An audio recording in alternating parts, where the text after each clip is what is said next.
The problem is never setting the goal. The problem is motivation. This is Take Charge, episode 6.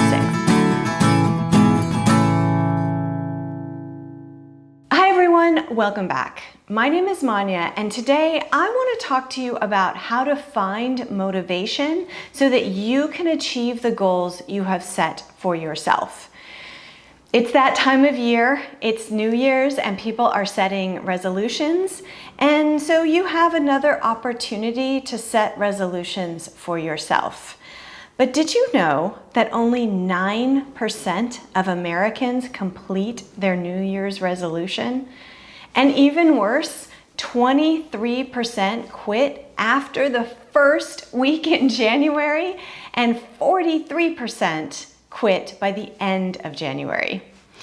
Now, anyone who uses a gym knows that this is true. It's super crowded the first couple of weeks in January, but if you can just wait it out till the end of the month, the crowds go away. These numbers are pretty abysmal and probably don't make you want to set goals or resolutions, but I am here to tell you that you don't need to fail. You just need to reframe your approach. So here are my tips.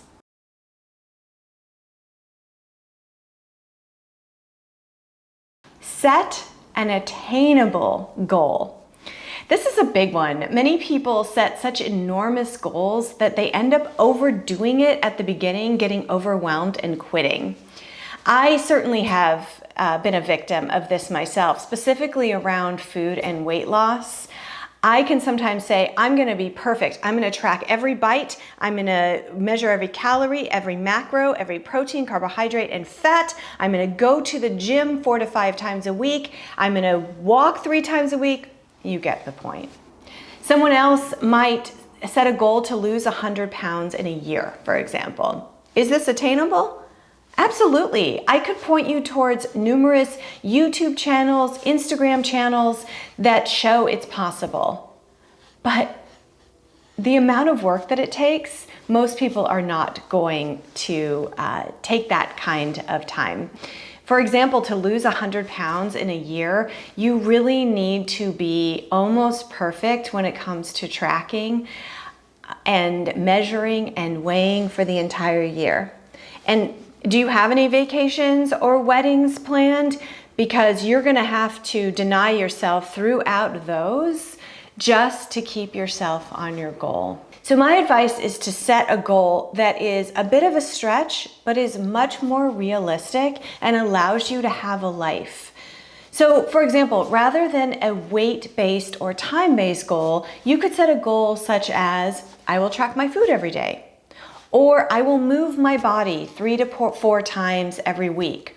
Or if you must, I will lose 25 pounds this year. If you really want to lose 100, why not set it to 25 and blow past that goal right out of the gate and feel a sense of accomplishment?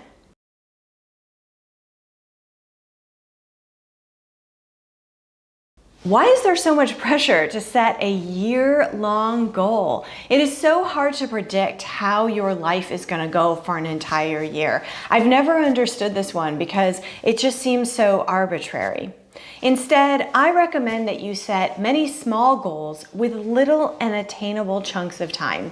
For example, if your overall goal is to organize your home and become more of a minimalist, you could set your goals like this. Make a list of the number of spaces that you want to organize and in what order by January 30th. You haven't actually done anything. All you've done is made a list and get your mind right in the first month. That seems pretty attainable, right? And then maybe your second goal could be make an inventory of the space you identified as the first one you want to work on and organize the contents in that space into keep, giveaway, and trash by February 28th. Still pretty attainable. You get the point. Take a big goal and chunk it over the year, if you want to have a year-long goal, into manageable and attainable goals.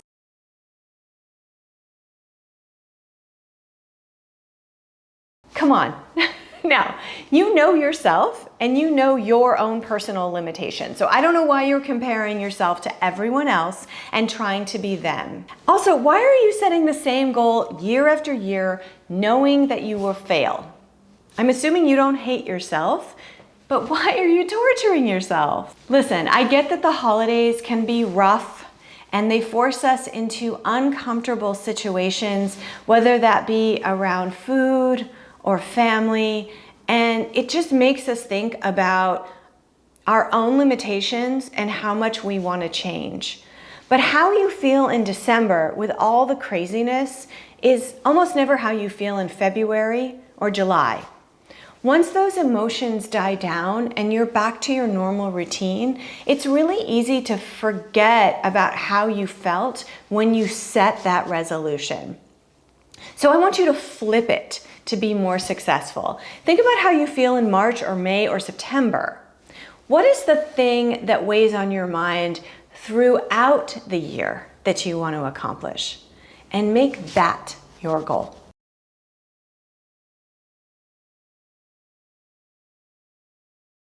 Again, why do we torture ourselves? Consider setting that one big goal using all of the other tips, and then set a couple of easy and attainable ones.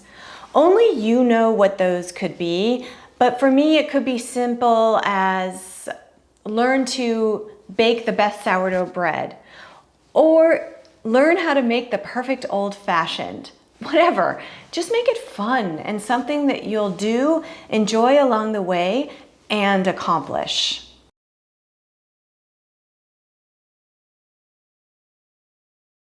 Listen, I want to give you permission to step off the hamster wheel if you hate setting New Year's resolutions. Just because everyone else is doing something does not mean you have to do it as well. You know that you can set a goal anytime throughout the entire year. You don't need to wait for an arbitrary date. If you are using New Year's as a crutch, or if you're the type of person who always plans to start the diet on Monday, you're just putting off work for tomorrow that you could and should be doing today. I believe that you can start a goal on a random Wednesday in April. You don't need New Year's. People always like to talk about all the things that they should be doing rather than actually doing the things they want to do.